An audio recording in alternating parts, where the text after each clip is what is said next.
right, there we go. So I asked you 10 seconds ago, but I'm going to ask again now that we're recording. How you doing today? I'm good. I feel great. I'm going a mile a minute, but all the different things I'm going between are the kind of things that I want to go between. So I shouldn't complain. There you go. And we're supposed to be getting some. Today was really nice, and I think like the next several days supposed to have like some really nice weather too, which I'm super excited about. Same, same. Yeah, I'm gonna walk the definitely. dog as soon as we're done here, actually. I'm gonna take a minute, get There outside, you go. There walk, you go. take a Get some walk. fresh air. Yeah, yeah. Love it. One of the questions I love starting these conversations off with, just learning a little bit about my guests a little bit more. I want to know what you were like growing up. So, what was little Bill like? Okay, let's go back to let's see. I want to start little Bill in like young adulthood. So we're going to say like 1989. I'm in middle school, Okay. or maybe 1990. You're dating Whatever. yourself now, but that's okay. That's fine. That's fine. That's It's all okay. good. Mm-hmm. It's like whatever year Metallica dropped and Justice for All. Little Bill's There- got a mullet. He's Nice. in seventh grade geography class, not paying attention, trying to figure out how to play the double bass drum part under the desk. There you Um, go. Okay. and obsessed with music, realizing that sports was not going to be his thing, and quickly realizing that music was. And Gotcha. I'd say that's about the time young Bill gets really obsessed with, uh, honestly, probably from about sixth grade on, felt like going to be a musician. That's the career, right? And then Yeah. um, not a bad student, but like not super passionate about the work either. I always felt a little bored. Mm-hmm. Um, like had a teacher mom and came from a kind of Oh, supportive background where, of course, I did well, but yeah. I didn't love it. And then in high school, I think I read a book maybe my sophomore year by Mickey Hart of the Grateful Dead called "Drumming Mm-hmm. at the Edge of Magic," Hmm. which like blew my mind open. All of a sudden, after years of like trying to learn heavy metal and progressive rock drum parts, all of a sudden the concept of like music as a spiritual endeavor hit Mm-hmm. me. Mm-hmm. Um, because I didn't come from a church. I came from Catholic church, which is like, that only a few years previously had done the service in Latin, even though nobody spoke it, much less trying to Mm-hmm. engage people with like music was not what they were doing. It was like, shut Mm-hmm. up and sit in your seat or you're going to Right. hell, which also didn't really appeal to me. So, Drumming at the Edge of Magic introduced this idea that drums are a spiritual pathway and that rhythm is a spiritual pathway. And so then Mm-hmm. that led me to improvisation, but it also led me to like just being really curious. Mm-hmm. So that's where I learned about the idea of this uh, research discipline called ethnomusicology. So I think everything else in my life kind of comes actually from that moment, Mm-hmm. because I both, as a musician and a performer, pursue improvisation in a lot of forms and like really passionately give myself to being a performer in that level, but Mm-hmm. also maintain a really deep interest in music cultures from around the world, rhythm cultures from around the world, and not just kind of like taking them, but like being really curious about what they are and what they mean to people and what they have to say Mm-hmm. about the place they come from. And so, I ended up going to college in Boston, New England. First, I go to Northeastern University, then I transferred to New England Conservatory, and up there for 10 years, playing full time, teaching music and stuff. But then eventually, I'm Mm-hmm. kind of burning out on the being in bars every night. End Mm-hmm. up at Wesleyan University, got a fellowship for ethnomusicology. So, here I Mm-hmm. come back to this idea and bring a lot of it together there. My master's work is really exploring connections between, um, in Jamaica, between Afro Caribbean religious music and early reggae. Really Mm-hmm. looking at that moment where all of a sudden, over the course of about 18 months, everything being recorded in Jamaica goes from sounding like Fats Domino to sounding like the Scatolites, and Mm, like it's almost like somebody flipped a switch. And I was never yeah. satisfied with the narratives around why it happened. So Mm-hmm. I really thought I heard a lot more culture in it. And I believe I'm right. I think I proved it through Mm, interviewing people. And like sure. there's all this rich um, West African influence and syncretic Afro Christian music that comes in. And then my uh, PhD work is really looking at the Hammond organ jazz scene and looking at the Hammond organ as an instrument that creates community, right? Because it's like it's not portable, right? So people put a Hammond in a place, and then that And you becomes a come. Hammond club, Yeah. right? Yeah. And Yeah. and then that kind of music attracts a certain kind of people, and it's jazz, but it's still social. It's not jazz you have to be quiet for necessarily. It's jazz you can dance to. And well Mm, into the '80s, in parts of New York, you could go out to jazz clubs and like meet new people, as opposed to like sit quietly in a chair and then be hustled out at the end mm, of the set. yeah.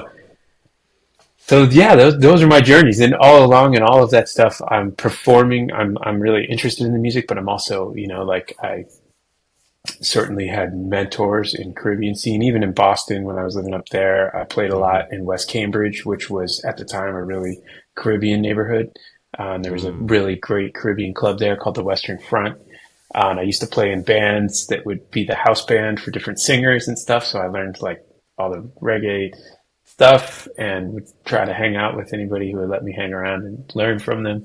And mm-hmm. then with the organ stuff, I ended up in Melvin Sparks' band for 5 years. Melvin's a guitarist that was on dozens and dozens of Blue Note albums, like really classic organ trio and organ combo stuff.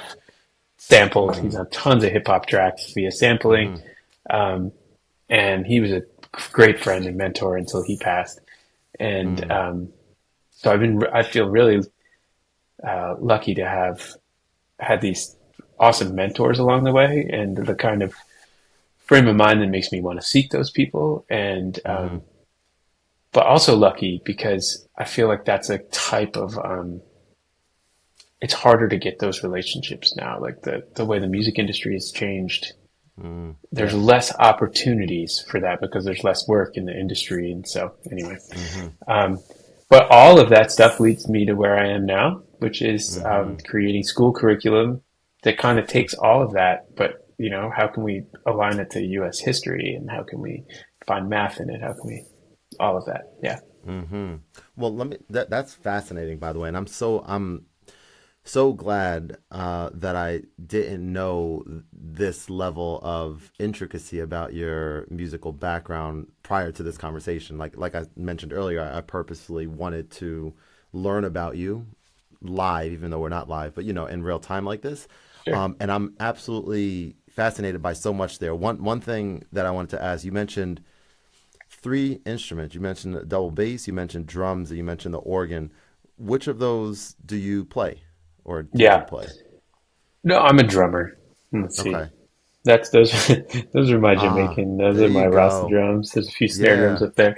very I really cool. am looking to, and I still play a lot as a drummer. I'm a Wow. professional level drum set player, Wow. um, Cool.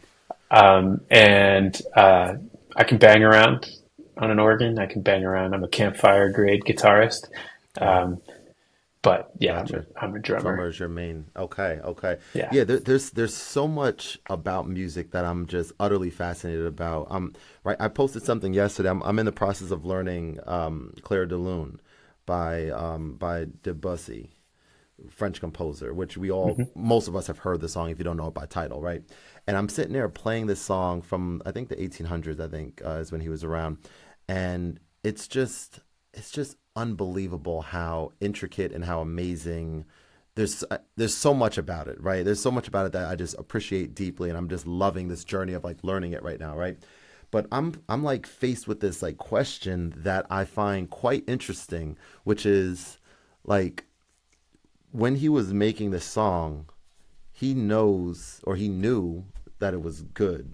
Probably like when someone's making something, I'm sure they have some intricate sort of knowledge about, oh, this is like a good piece.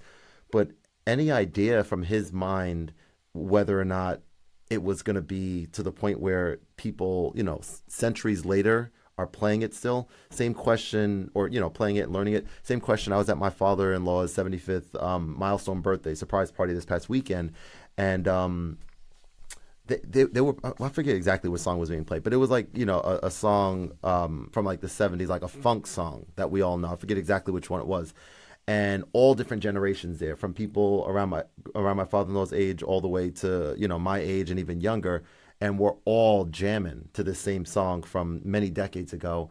And again, the same question. I actually pulled my cousin aside. I was like, hey, I'm sitting here looking at everyone jamming to this, and I'm like, when they were in the studio, they knew that this was a hit, but had they any idea? You know what I'm saying? We don't know the answer to that question, but I'm so fascinated by that piece coupled with the piece of, and I'll just share this now. Like, if I'm a math guy, I'll put it this way: I'm a math tutor, right? My education business, and so I'm fascinated with some information about, say, any song, any popular song that was made, say, more than 30 years ago, for example, or even more, 30 years, 50 years, 100 years, whatever, and like seeing some data about the ebbs and flows of the popularity of said song, right? So like if a song was released at first, like maybe this song was like not what people are used to listening to when it first came out because it was so, out there type thing, and then like decades later or many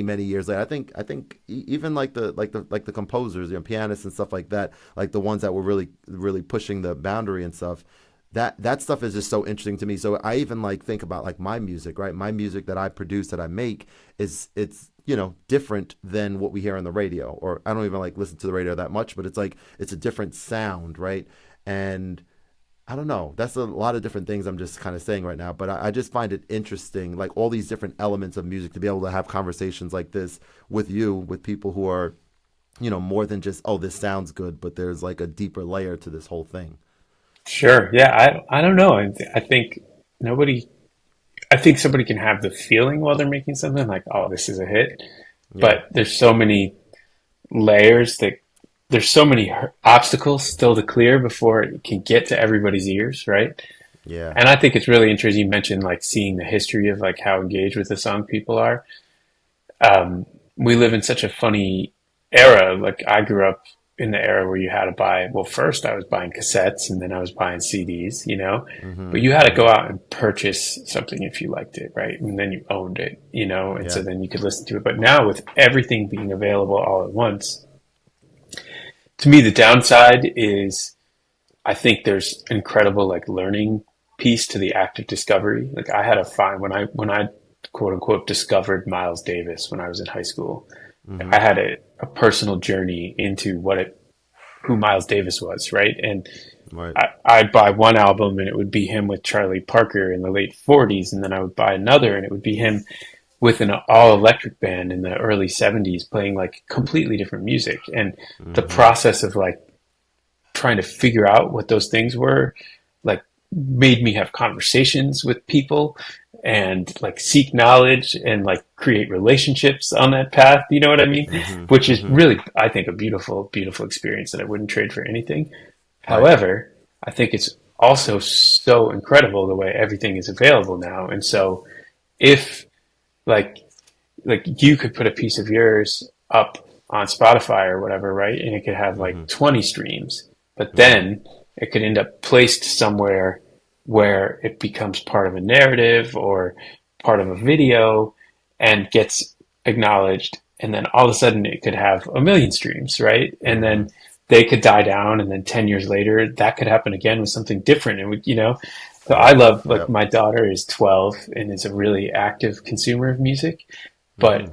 she does it through, first of all, algorithms, right? Like, so she loves female fronted music, like rock that has female lead people. And so Hmm. her playlists are mixing like Olivia Rodrigo and Billie Eilish with Joan Jett and Blondie and Bikini Kill, which we're talking like these are like three different generations of, Mm.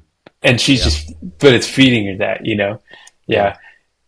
And then of course TikTok and like if a, like what happens when somebody couples a song with an image and it gets this new Mm-hmm. meaning, right? Mm-hmm. So Mm-hmm. it's interesting. I think it's really interesting the way that stuff works. I agree. I agree. I agree. It is. I was talking to someone just the other day who he was mentioning that like we were talking about how a lot of cars nowadays don't have CD players in them, like the newer cars, and he was saying that like that he can't imagine himself being driving in a car without a CD player because that's still the way that he consumes music. And he's my age. Maybe a few years younger than me, but he was just talking about just this whole idea of putting the CD in and letting a record run from start to finish versus when because there's like you just said Spotify and or whatever we're using to stream because there's so much that we have there the moment like I'm just thinking of the way I play music in the car the moment I get slightly bored with whatever I'm hearing I like if it's in the context of an album, I'm gonna like jump to something else versus like just letting the album play. It's such a small barrier to be able to get something different because our attention spans are so crazy compared to the way things used to be. Definitely, definitely. I know. And I still have a vinyl household, so I either stream Mm, or I play vinyl, and I yeah, have, and right behind me in the other room is several thousand yeah, records. And so my kids nice. also got into buying vinyl on their own, which they actually really, there's something special about owning the owning the thing you love. Like it's one thing to have it Mm-hmm. on Spotify, but when it's like a thing that was made by that person and it's just cool, But Yeah. what I notice, what I love is my daughter's journey, experiencing playing full albums, Mm-hmm. so because they grew up in a time where you just pick the songs and you just keep moving. But Mm-hmm. listening to full albums is, it's been great to have these conversations about, well, Billie Eilish conceived of this as like that, like she's saying, I love the way this song goes right into this song, It's like, yeah, Mm-hmm. that's Mm-hmm. like, Yeah. that's beautiful, isn't it? Yeah. That's like what great artists can do when they think of like a big thing instead of just the one song, And so it's Yeah. really fun to have that experience. Oh, it's incredible. So, in addition to parenting, and family life, you mentioned like session drumming, and obviously we're going to talk about Teach Rock in a moment. But like, do you like currently actively like are you doing like recording and stuff like that with like your own music as well? Yeah, totally. I play in a couple groups. So I play in this one group named Max Creek. Mm-hmm. They've actually been around 50 years. They Wow. are a Northeast institution. They were kind of a jam band before there was the word jam band. So Mm. they come from like rock, bluegrass, and jazz kind of all mixed together. Mm. Um, Nice. like, and at this point, but lots of improvisation. So, it's a catalog of probably 100 plus original songs and Mm. 300 covers probably. Yeah. The shows are usually 3 to 4 hours long. There's like Mm. a pretty core group of people that follow us around, and so we do great. We can average night, 400 to 600 people. We usually do one weekend a month. We Wow. just Very got cool. back from playing a full weekend in Woodstock at Levon Helm Studios, which is a really kind of Mm. epic spot there. Yeah. Um, and then I am in another group that I've been in forever. It's an organ trio. We all sing, but we do reinterpretations of Frank Zappa's music, which is very niche. Mm. Mm-hmm. And I Yeah. never Yeah. expected that to like be a thing, but it turns out that the world needs us. Like a small but mighty group of people in the world seem to really need what we do, Yeah. and it's Cool. led to really cool things. So I just produced an album for that group that I started during the pandemic, and Mm. What's it called? so it's called Filibuster for Frank. The group is called Z3. Okay. But the filibuster for Frank reference has to do with um, so Frank Zappa did a lot of like performance art, kind of Mm. onstage antics, and Okay. there's a lot of great bands that are tributes to Zappa, but they reproduce the antics. But he was always responding to like the news on that day, right? So there's these albums out where you hear him like There was one I can think of. He really hated the '80s TV evangelical preachers, Jimmy and Tammy Faye Baker, for example. So there's Mm-hmm. one album that came out the day that they got taken down by the FBI or whatever for being corrupt. Mm. And so like there's all this kind of banter around it, right? Mixed in with the songs. And so you'll go see other tribute acts and they reproduce that banter. But I was like, but that was responding to like that day, like that Mm-hmm. year. Why would we reproduce banter from 1988 when there's plenty of things worth bantering Yeah. about right now? Yeah. Like if No Zappa was limits. around now, he would be like, it would be pointing himself at like MAGA, you know? I mean, um, so we approach it with that. The filibuster thing has to do with a thing that we did on stage once and became a reoccurring thing called beer filibuster during a long show, where the Mm. organ player, we got on a vamp and the organ player said, I'm not doing another song until somebody brings us a round of beers. So I called it the beer filibuster. Yeah, yeah. But so it's like mixing at the same time, it's like pretty heavy music, like lots of it's hard to play. It's progressive. It's like pretty Mm. advanced stuff. The Okay. performers in the band are really good. So it's like this Wow. mix of comedy and really intense playing. So it's like Yeah. which I think is the spirit of that music is like work as hard as you can, be as good as you can, and never take Mm-hmm. yourself too seriously.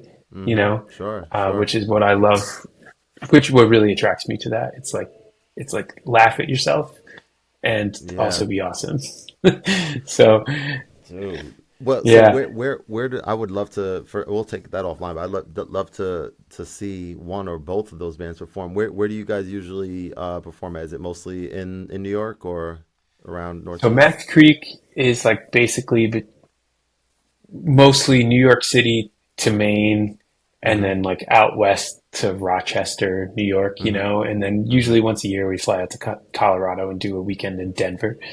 Okay. Um, and then yeah, the Z3 kind of is the same.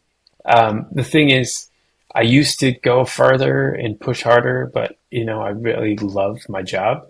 Mm. It's meaningful and wonderful. Yeah. So um, I choose it, you know, and still play in the Northeast and really love playing. But Yeah. I don't I put the job first because I love it. Before we go into Teach Rock, how often, because this is a space that I'm kind of like me and one of my buddies who plays the guitar and I play the keys, of course. He lives like walking distance right in the same block community as me. So whenever he and I are out at a place where there's live music playing, like we're always like looking at each other like yeah, let's get it going kind of thing. Let's start with some jam sessions, which we've been doing. We were doing some Take Five, you know, a jazz song. I was playing the keys with it. He was playing the guitar, just so much fun. It's so different, right, than the stuff that I do 99% of the time musically, which is completely and utterly, you know, solo, which is cool because I can get into my own world and all that. But like jamming, as you know, with either one or a few other people, it's just a different energy and you know, which I'm super excited about. So I'm curious to know from your end, like, do like you have like a regular, you know, rehearsal or practice type schedule? Do you guys like meet at a studio? Like, how does that all work? It's not that regular. It's pretty hard these days. So that band, the Z3, to get that catalog together, we did have this period of really intense rehearsals Mm. early on, like for the first several years we were together, which is about 10 years ago now. And Wow. Okay. the guitarist had a great rehearsal space in New Haven, Connecticut, Mm. and which is the home of the world's greatest pizza. And so we would just get a Nice. case of beer and a bunch of pizzas, and we would have these 8 hour rehearsals that would start at 8 and go way into the night. The Wow. guitar player Cool. is a taskmaster. He just won't let you quit, which is why Wow. we were able Cool. to get all that music together. We do Yep. still rehearse now, but it's more specifically like, okay, we got a little run of shows coming up. We got to get together and tighten up. Gotcha. The band Max Creek, we try to rehearse before each little run. Doesn't always happen. But yeah, there's a sound studio in East Hartford that we go to, you know, that we just rent for the night. It's Mm. actually hard. Like I wanted to build a rehearsal space at my house, Mm-hmm. but you know, it takes thousands and thousands of dollars to turn a space into a rehearsal Yeah. space. And so And that's the thing I find hardest as I get older is to maintain that, because everybody's busy. It's hard. You're tired, man. You got kids, you got a job. It's like hard to go back out at night and just to rehearse. It's no joke Um, out here. and then people spread out a little, right? So like now Yeah. where I live, the main people I play with, everybody lives like, you know, 30 to an hour to 90 minutes away, so Mm-hmm. to get everybody there, it's hard, but we do it. I wish we did it more. Mm-hmm. Very cool. Yeah. Very cool. Okay. So let's talk teach rock for a little bit. So I, the idea of music and education, as I mentioned to you, I'm just like utterly just like fascinated with it. It's like that's very cool that there's an idea out there to talk about music and music history the way that you described, in a way to help reinforce topics that maybe ordinarily students are not that excited about. You mentioned geography class, like being bored in there. I remember like I hated like history and like social studies. That was like my absolute like no, I can't. Fast forward decades later now, like I'm listening to podcasts and watching documentaries, and that's like all I really care about nowadays. But back then, I couldn't be bothered with that. So I would like stare at the like the blinds, the white blinds that are covering the window, and I would just look there, and I would just like stare at it, like and like imagine that like literally that like a cartoon or a TV show was on. Like I'm just like looking at that. Like I can't be bothered with anything that this teacher here is saying right now. But I've come a long way since obviously like that was never my main thing, but math and science was my big thing. But I'm curious to know like how you started out, like how did you get introduced first and Hmm. foremost to Teach Rock, and then let's talk about what you guys are doing there for folks who are happen to be listening that may have never heard of this organization. Yeah. Well, I got to start with like your history class, right? I mean, similar experience here, except now I know that like I'm obsessed with history, right? I mean, and I bet you know a lot about music history. You know a lot. Mm-hmm. We visited a classroom in Brooklyn a couple of weeks ago. We took our founder Stevie Van Zanten, and it started. It's a classroom, a U.S. history classroom at a high school in Bushwick that does an Mm-hmm. entire course that is a U.S. history elective, but it uses all our work. And like the big thing for us is music is a primary source, right? There's primary source documents that you know of and things. Music is a primary source document because Mm-hmm. it's an it's a recorded moment of a piece of something in place and Yeah, time, right? for sure. So, but this young woman stands up, probably like a junior in high school, and says, I really love this class because I used to think history was just like this list of like wars and like laws that courts made, but now I see that it's really about people. Mm-hmm. It's like, damn, that's it, Yeah, right? That's the that's thing. that's it. Yep. And and if you think about too, like why we love music and what we learn, like I was telling that story about Miles Davis, like even if I run with that, Miles Davis in 1948 is playing bebop with Charlie Parker, and he's a young man that moved to New York City and he's at the forefront of the bebop movement. Fast forward to 1972, 73, he's now playing like fully electric music, two electric guitars. He's got a Mm. tabla player Mm-hmm. from India in the band. He's got sitar in the band.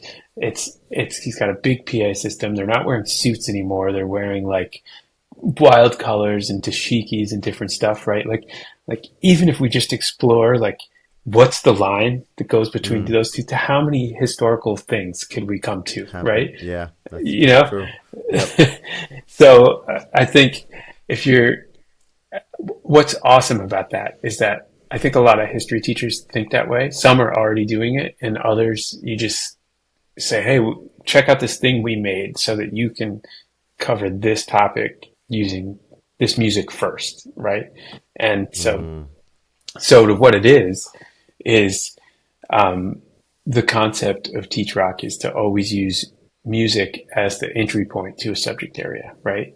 So it started out history and social studies. How can we look at 20th century U.S. history with music as the primary source, right? So, I mean, if we want to talk early rock and roll, let's talk about Little Richard, right? Mm. We can. So, and this is the cool thing. Like, you can start a class with an artist kids know, and that's obviously a guaranteed win. But even if you start a class with somebody kids don't know, and it could be black and white footage of Little Richard on TV in 1957, it still gets their attention. They're like, wait, what? We're going to watch this music? And Mm. first of all, and then on top of it, they may be like, wait a minute, this guy's crazy. He's like standing on the piano. He's got Yeah. his shirt off. He's saying that he's Right. fabulous. Like, who is this like out gay man from 1957 on piano? Like, I didn't even like what, Yeah. you know? Yes. Right. And, but at that point, then just that video can get you into the conversation about, culture in 1957, right? And all the things that lead to that point. After World War Mm. II, you have the rise of the concept of the teenager, right? You have car culture coming in. You have the rise of the television set, right? And so all of a Yeah. sudden you have this situation where Little Richard's vinyl is being marketed as race music, right? So like we're only going to sell this music to black people, but he's on the Ed Sullivan show, and now it doesn't matter like what your dad in Mississippi thinks about segregation. Little Richard is in your living room, you Right. know, like Right. how did that change the world, right? Like, and think of all the different ways you can shoot out from those things.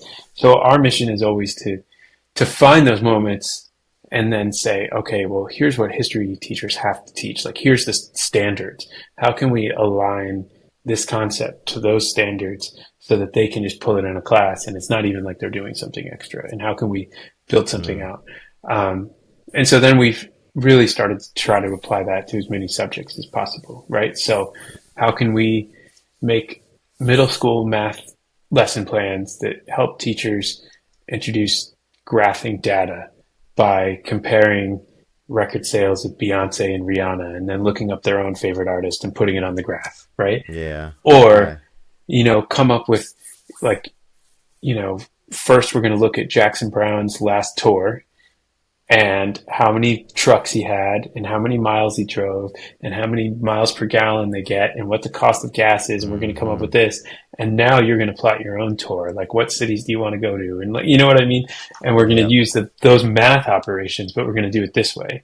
And Yep. so Love that. I just think, if you look back at what we were saying about history, there's something people always say to me when I know they get it when I'm saying. They go, man, I wish they had that when I was in school. Yeah. I'm like, Right. me too, man. Right. Right. That's, Imagine how different things would have been. That's so true. That's so true. yeah. Something to just grab onto. And even I was talking to my wife after I guess our initial conversation, and yeah, I was thinking about because I think that one of the examples you gave was with the Beatles, with history and like kind of what was happening right around the time that either they kind of came on the scene or maybe I forget exactly what it was. Maybe they released a certain song when something major was happening in the world. But I was thinking too, like in addition, I was kind of thinking like math, the way you just described it just now. There's so many interesting ways. Like look at, I don't know, Taylor Swift or Beyonce, like notoriously like extremely expensive, ticket prices, right, for their concerts and stuff.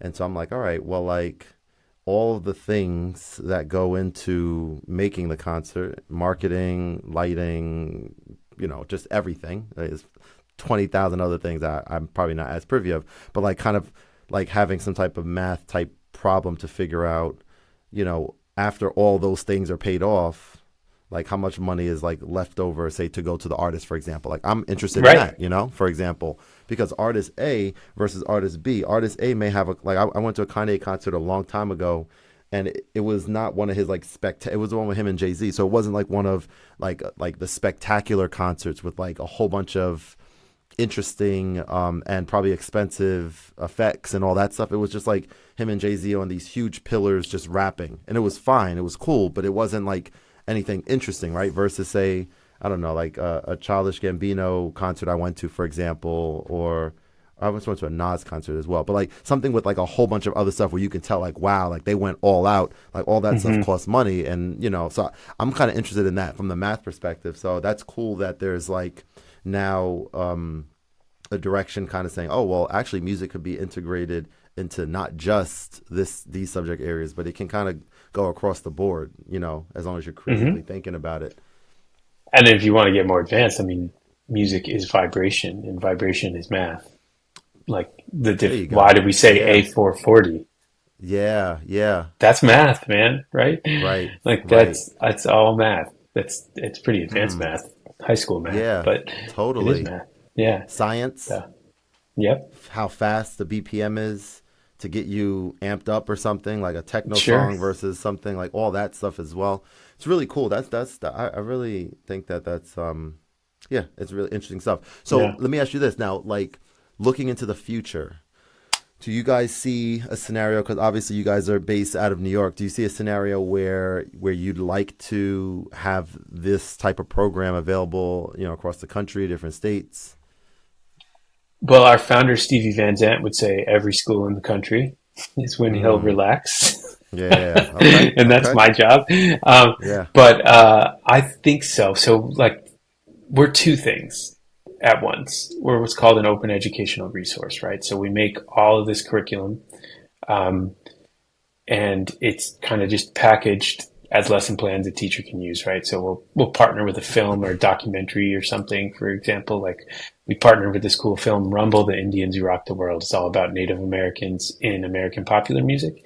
So we made a 5 lesson unit using clips from that film that are Mm. tied to these Gotcha. themes, right? And that's Cool. online. All anyone has to do is make a free account, and then they can just use that, right? So I in that see. way, we have 60,000 teachers registered that represent all 50 states. And on any given month, like 20,000 of them are active on the site, right? But then we also do programs in schools. So this year we're in Connecticut, New York, New Jersey, Tennessee, someplace else too, California. Mm-hmm.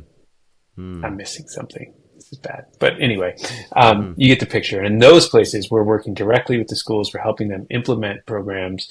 Like we Wow. have this Harmony student wellness program that's like health and well-being. And we have it in 130 New York schools this year. So Wow. Cool. in that, but what we're doing there is training teachers to implement it and teacher leaders at each site. Like we don't go in and run the program ourselves. We help schools put the program together and launch it in their school and then support them throughout the year and give them Mm. all the curriculum. It's all done. It's all like just follow along. You can get creative with it if you want, but if you're like it's your first year and you're just trying to get your, bearings or you're doing this and you have to do something else, you can easily just follow it along every single day and it'll work out great.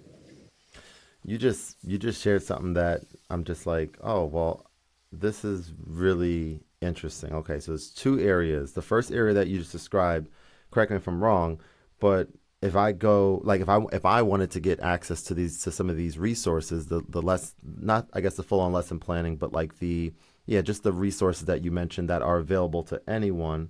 I'm, the owner of the best tutoring company in the Northeast. I can use some of that stuff if I wanted. Yeah, yeah, So there you yeah. go. It's I'm gonna free, do that. open source. Yeah. Yeah. Okay. So that's awesome. And the way we think too is like, we love it. Like if you came back to us and were like, hey, I'm doing this with it, but Yep. what would really make it great is XYZ, or like in this circumstance, for me to really be able to use it, like this is cool, but this part is a little like not age appropriate, or you know what I mean? Like this Mm-hmm. part's too advanced or this is too easy. Like that's the kind of feedback we love. And then we end up often working with teachers. Like a lot of the stuff we've made is either through relationships like that and stuff we've made, and then we can Yeah. say, well, okay, well let's see if we can get funding to work on a unit together, and we can try to like Right. bring that stuff out. And so we have a team that creates stuff, but we also are constantly trying to pull in other educators. Um, because we love the idea of supporting educators. Like Yeah. we know that for the most part, in most parts of the country, teachers are underpaid and Yep. overworked. So we're like, well, we're going to offer you a side hustle that's like doing the Mm. same thing you do. And just like, well, it's, like we feel great about that. You can That's just use your incredible. expertise and Yeah. rather than just like trying to do everything ourselves. But also it gives us a chance. Like we can't afford to have a specialist in every area yet. Mm-hmm. Maybe someday. I would love to Mm. think that there's a future in which we have like departments that go with subject areas. But right Right. now we have like a few content people. So we, when we need to do something like really about reading comprehension, we reach out and hire a contract with a reading specialist, like so that we make sure we get it right, or math, or, that's how it goes. Mm. Well, that's incredible. So that's actually a great place for us to kind of wrap up for today, because there's a lot of just great stuff that we packed into this 40-minute conversation, and I feel really genuinely excited about check like I checked the website out, but I haven't actually looked at the resources that you just described, and that's something that is like quite incredible, because there's like so many ideas that just popped into my head, not even just me using them, but also me using, say, my education, KMAT's platform, for example. Like if we wanted like a lot I network with and follow, and they follow me back, like a lot of other educators and tutor entrepreneurs, etc., and teachers and stuff. So if it will be beneficial, right, for me to check it out, but also sort of share the wealth, like, of course, right, that's like a win-win-win. It gives more visibility to you guys. It's also like give like all of us are kind of like, we're going to be excited about the idea of having more material, or more interesting, engaging material. And then, like you said, whenever specific doors open up where someone has the bandwidth and is interested in, partnering further to kind of help refine stuff, like those obviously conversations can happen as well. So I'm glad you mentioned that, and I feel pretty excited about this whole thing. That's great.